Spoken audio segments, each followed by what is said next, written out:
सो hi guys, तो welcome back to Chem Explainer. आज का हमारा टॉपिक यानी कि चैप्टर यानी कि न्यू चैप्टर आज हम स्टार्ट करने वाले हैं, आयनिक इक्विलिब्रियम।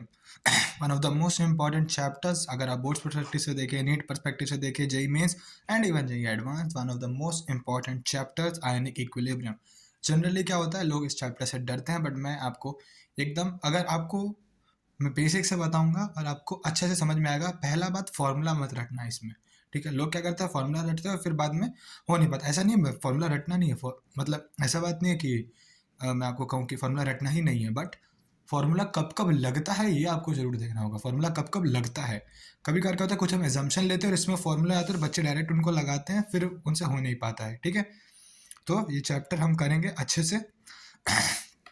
तो पहले थोड़ा बेसिक हम समझ लेते हैं, ठीक है। तो ये हमारा चैप्टर का नाम आयनिक इक्विलिब्रियम। पहले हम थोड़ा सा यहाँ से समझेंगे बेसिक, ठीक है। और मैं आपसे कमेंट्स में ये भी जानना चाहता हूँ कि जो मैं पहले आपको जिस ब्लैक बोर्ड पे आपको मैं समझा रहा था, आपको उससे ही जानना है कि मैं अपने इससे कंटिन्यू करूँ जिस पे मैं अभी कर रहा हूँ, ठीक है।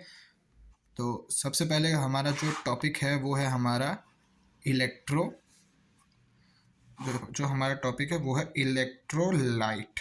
इलेक्ट्रोलाइट, तो इलेक्ट्रोलाइट क्या होता है? इलेक्ट्रोलाइट होता है, एकदम हम बेसिक समझेंगे, कंपाउंड, कोई भी कंपाउंड विच गिव्स आयंस या जनरेट्स आयन, कुछ भी लिख सकते हो, विच गिव्स आयंस। आयंस क्या होता है? आपके पॉजिटिव, जो नेगेटिव चार्ज, पॉजिटिव चार्ज वगैरह, Na+, K+, वो सब, ठीक है। O2-, Cl-, ठीक है। आइदर इन मोल्टन स्टेट, यानी कि मोल्टन स्टेट में, जब वो एकदम ऐसे मतलब गर्म हो चुके और मेल्ट हो चुके, और इन किस में, हमारे सोल्यूशन में, जैसे कि पानी में डालते हैं, कॉन्सेंट्रेटेड H2SO4 वगैरह में डालते हैं, उनको क्या बोला जाता है? Are called concentrated H2SO4 with water, ठीक है। उनको क्या बोला जाता है? इलेक्ट्रोलाइट्स। वो हमारे क्या होते हैं? इलेक्ट्रोलाइट्स होते हैं, compounds which gives ions either in molten state और इन सॉल्यूशंस आर कॉल्ड इलेक्ट्रोलाइट्स, ठीक है। अब इलेक्ट्रोलाइट्स कितने टाइप के होते हैं? एक होता है स्ट्रॉन्ग इलेक्ट्रोलाइट्स, ठीक है। मैं लिख देता हूँ टू टाइप्स ऑफ इलेक्ट्रोलाइट्स। एक होता है आपका स्ट्रॉन्ग इलेक्ट्रोलाइट। अब ये स्ट्रॉन्ग इलेक्ट्रोलाइट का क्या मतलब होता है? स्ट्रॉन्ग इलेक्ट्रोलाइट, तो ये नाम से ही पता लग रहा है स्ट्रॉन्ग। अभी मैंने आपको बताया ये आयंस देंगे।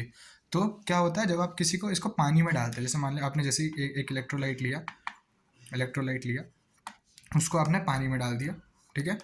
मान लीजिए ये आपका एक है, ठीक है, यहाँ पे पानी भरा हुआ है, ठीक है। ये मान लीजिए ये पानी भरा हुआ है H2O, इसमें आपने इलेक्ट्रोलाइट को डाला। अब क्या होगा? आयंस डिसोसिएट बनने स्टार्ट होंगे। और सिर्फ पानी नहीं, ऐसा नहीं है कि आपको सिर्फ पानी ही चाहिए, आप कुछ भी ले सकते हो, ठीक है। तो अब आपने क्या किया, आपने इनको इसमें डाला, ठीक है, तो पानी में डाला आपने, और फिर उसके बाद आपने कोई भी इलेक्ट्रोलाइट डाला। मैं एग्जांपल के लिए ले लेता हूँ KOH। तो KOH एकदम जल्दी से डिसोसिएट कर जाए, आपको पता है बहुत हाईली बेसिक होता है, हाईली बेसिक में बहुत जल्दी डिसोसिएट कर जाता है, बहुत स्ट्रांग होता है। तो अगर ये स्ट्रांग है, स्ट्रांग का यही मतलब है कि बहुत जल्दी और पूरा डिसोसिएट करेगा, ठीक है। जो आपको मैंने याद है वो अल्फा के बारे में बताया था केमिकल इक्विलिब्रियम में, नहीं देखा तो वो चैप्टर वापस देखना। अल्फा के बारे में, इनका अल्फा नियरली बहुत हाई होता है, नियरली 1 को भी टच कर सकता है, ठीक है। वहीं अगर आप मान लीजिए आप ले लो H2SO4, बहुत जल्दी जाएगा। HCl, ये भी बहुत जल्दी H+ दे देता है। ये H+ वाले हैं और ये OH- या K+ रिलीज करते हैं, ठीक है। ये होते हैं आपके स्ट्रॉन्ग इलेक्ट्रोलाइट। फिर दूसरे आपके आते हैं वीक इलेक्ट्रोलाइट। तो वीक क्या होंगे? जो कंप्लीटली डिसोसिएट नहीं करते, जिनका जो अल्फा, जो मैंने आपको बताया था पिछली वीडियो में, ठीक है, वो कम होता होगा। सबसे बेस्ट एग्जांपल, और हाँ, जो आपके वीक इलेक्ट्रोलाइट्स होते हैं वो होते हैं poor conductors of electricity, poor conductors of electricity, ठीक है। जबकि जो आपके स्ट्रॉन्ग इलेक्ट्रोलाइट्स होते हैं वो होते हैं good conductors of electricity, because वो कंप्लीटली आयनाइज हो जाते हैं और दे आर एक्सीलेंट कंडक्टर्स। मैं लिख देता हूँ strong electrolytes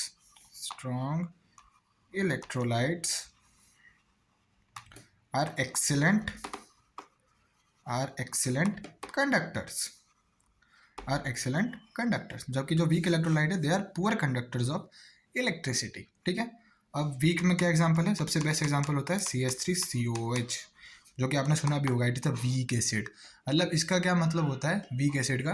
कि कंप्लीटली डिसॉल्व नहीं हो पाता। जैसे अल्फा है, काफ़ी कम है, अल्फा बहुत कम है। मतलब कि हमने क्या बोला, CH3COH जैसे ही पानी में जाएगा तो वो आयंस में टूटेगा। आयंस में कैसे टूटेगा, H प्लस प्लस CH3CO-। अब ये पूरा नहीं टूटता है, कुछ कुछ ये भी रहेगा कंपाउंड में। अगर पूरा ही टूट जाएगा तब तो सिर्फ ये दोनों होंगे। कुछ अल्फा थोड़ा कम होता है, लेस देन 1 होता है, ठीक है, काफ़ी लेस देन 1 होता है, ठीक है। ऐसा भी नहीं कि उनका अल्फा नियरली 1 होता है, ठीक है। तो अभी फिर मैंने आपको बताया कि अल्फा क्या होता है। अल्फा आपकी यही होता है, अल्फा को बोला जाता है डिग्री ऑफ आयनाइजेशन, ठीक है। मैंने केमिकल इक्विलिब्रियम में उतना अच्छे से नहीं बताया था, बट यहाँ पे मैं थोड़ा और डिटेल में बता देता हूँ। अल्फा होता है आपका डिग्री ऑफ आयनाइजेशन, ठीक है।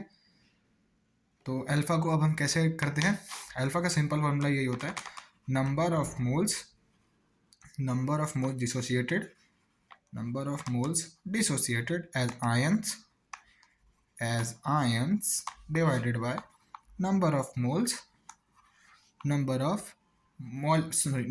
molecules of electrolyte dissolved, कि आपने कितना मोल डाला और उतने में से कितना मोल डाला, और एक है आपने कितना मोल डाला और एक है कितना मोल टूटा, बस उसका जो भी रेशो आएगा। अगर स्ट्रांग होगा तो अल्फा नियरली 1 आएगा, अगर स्ट्रांग होगा।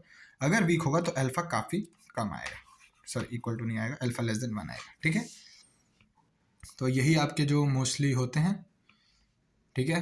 फिर आपका मान लीजिए एक होता है, इसको हटाते हैं थोड़ा, ठीक है। एक होते हैं आपके, फिर होता है सॉल्यूशंस, ठीक है। एक और टॉपिक है सॉल्यूशंस, यानी कि एक्वस, ठीक है।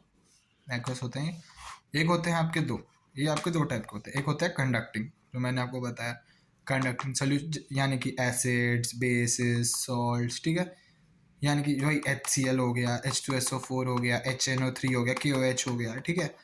और वहीं आपके होते हैं नॉन कंडक्टिंग, ठीक है।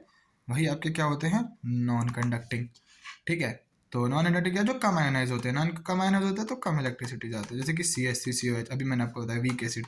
NH4OH आपने पढ़ा है, इट्स अ वीक बेस, जबकि KOH का होता है स्ट्रॉन्ग बेस। और अगर एसिड का एग्जाम्पल चाहिए तो फॉस्फोरिक एसिड, ठीक है।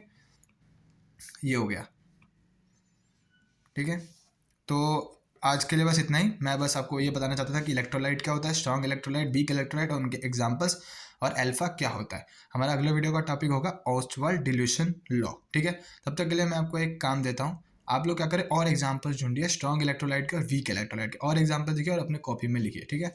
जैसे और भी हो सकता है, अब आप गिनती के हो सकते हैं, H3BO3 भी हो सकता है, H3PO4 भी हो सकता है, आप यहाँ आएंगे तो HNO3 भी हो सकता है, ऐसे बहुत सारे भी हो सकते हैं, ठीक है। तो अब आपको क्या करना है, आपको एग्जांपल्स ढूंढने और आप कमेंट्स में बताना है कि ये भी होते हैं, ठीक है। और जो मैंने लिखे हैं वो नहीं बताने, ठीक है। और उसके बाद आपको ऑस्टवाल्ड डिल्यूशन लॉ मैं कल पढ़ाऊँगा, ठीक है। तो हम वहाँ से कंटिन्यू करेंगे, और अगर आपको चाहिए तो मैं एक 1 शॉट फॉर केमिकल इक्विलिब्रियम भी ला सकता हूँ, ठीक है।